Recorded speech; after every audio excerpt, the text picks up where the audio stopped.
some people may wonder, what is the value of even diagnosing? Because, I have some parents who, long after I know that their child has autism, I'm not telling them.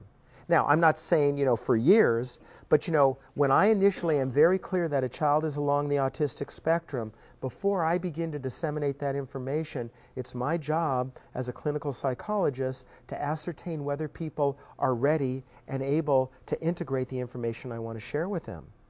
So, as I mentioned earlier, there are times that I do not immediately tell people that I know their child has autism because I'm scaffolding and laying a structure to understand not only their child's unique developmental process, but to help them to understand the skills that the child already has and how we go about creating a sequential acquisition of skills that will make their child more masterful and more competent.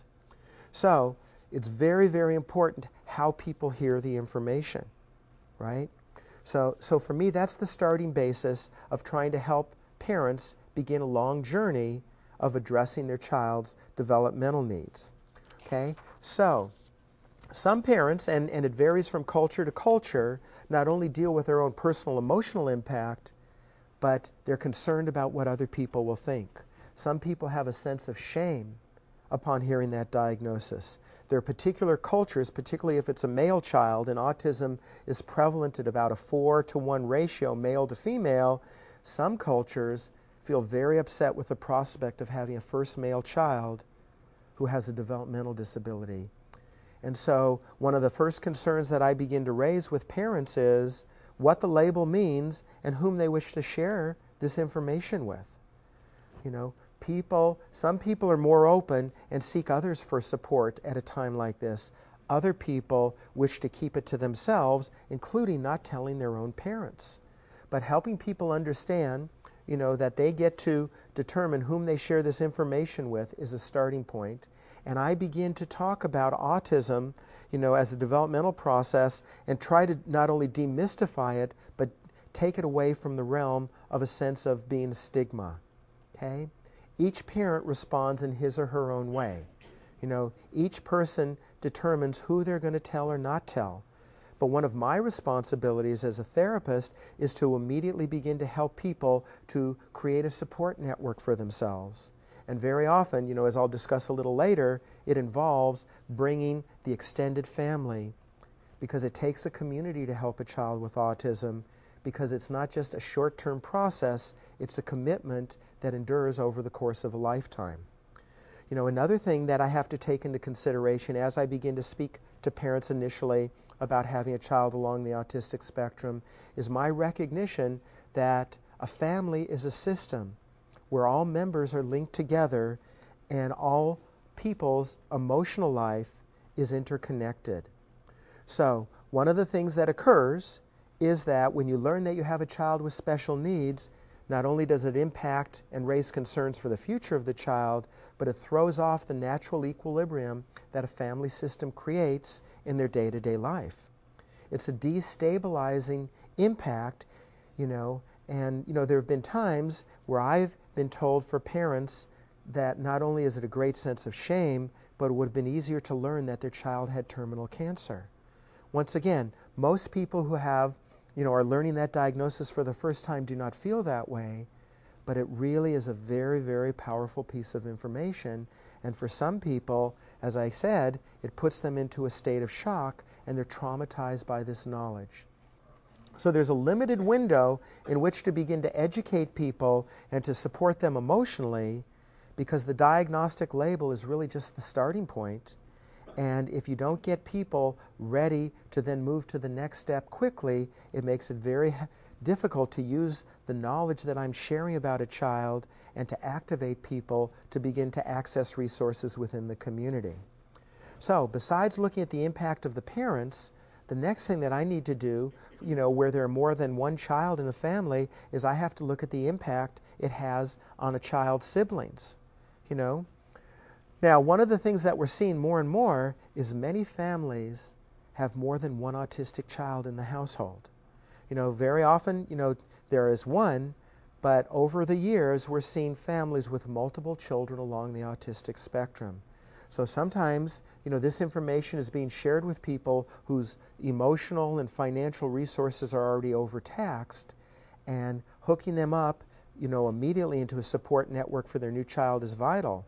But even if this is a parent's first child, it's a very difficult process because they don't even have any good ideas about raising a child who's typical. How do all of us learn how to parent? By the seat of our pants. I was a child psychologist for many years before my child was born. And you know what? What you know from book knowledge is not the same as knowing when you have an infant crying in the middle of the night that you have to go comfort when you're already tired. So parenting, no matter how much information you disseminate, is something you learn through experience. And so it's a very difficult thing because, as you could recognize, an extensive program of parenting is a necessity because people need help and guidance. So not only do they need that to understand their child with special needs, but if they do have other children, how do you sustain a semblance of balance in a family where you have typical children and you have a child whose needs are great? How do you not ignore the needs of your typical child because everybody has to prioritize their use of time and resources? How do you continue to give in an equitable manner to a typical child when you have a child with special need who is constantly calling out for help? How do you do this if you aren't getting help from your parents, if you lack financial resources, and if it's taking a long time to access the community resources that are available? Because very often when parents hear the initial diagnosis, the first thing that strikes them is a sense of urgency. They feel they need to do something now. And it's a way to offset their anxiety, because if you aren't doing something to solve the problem, it increases your sense of powerlessness. Sometimes people feel, as though, the universe is turned against them. For those people who have strong faith, they're able to recognize that within the context of their religion. For people who don't have strong faith, very often they feel that the universe is unfair and it's difficult to understand why this is happening to them. For typical children, there are a variety of ways that they respond based upon how much older they are than the young child who's being diagnosed with autism. Very often, you can have children who are very jealous and resentful of the extra time and energy that's going toward their younger sibling. Those are the kind of issues that arise no matter what kind of sibling you have when you're an older child. There's jealousy that emerges, and based on where a typical child is in his or her developmental cycle, sometimes it's very hard to accept the best, quietest, calmest infant into the household. There are many children who, as they begin to see how the family shifts to attend to an individual with special needs, become parentified. This is particularly common for young girls, where they begin to have an overextended sense of personal responsibility, and they feel that it's their job to begin to actively parent this child and relinquish part of their own childhood. There are other children who become very passive and self-absorbed and begin to get the message that they have to take care of themselves because their parents have to address issues elsewhere. And then there are some children who are so distressed by the shift in the family balance that they begin to act out, and kids who had never been needy or having behavioral issues or were demanding suddenly become disruptive within the context of the household because they don't know how to meet their own needs.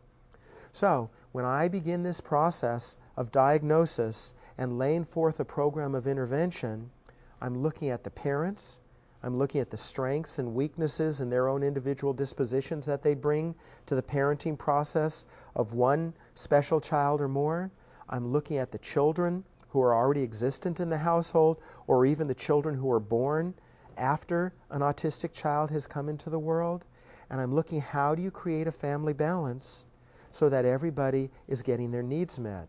How do you sustain a parental relationship when some people are so busy seeking intervention for their children that by the time they get home they're worn out, and they don't realize that even the best marriage requires energy and devotion?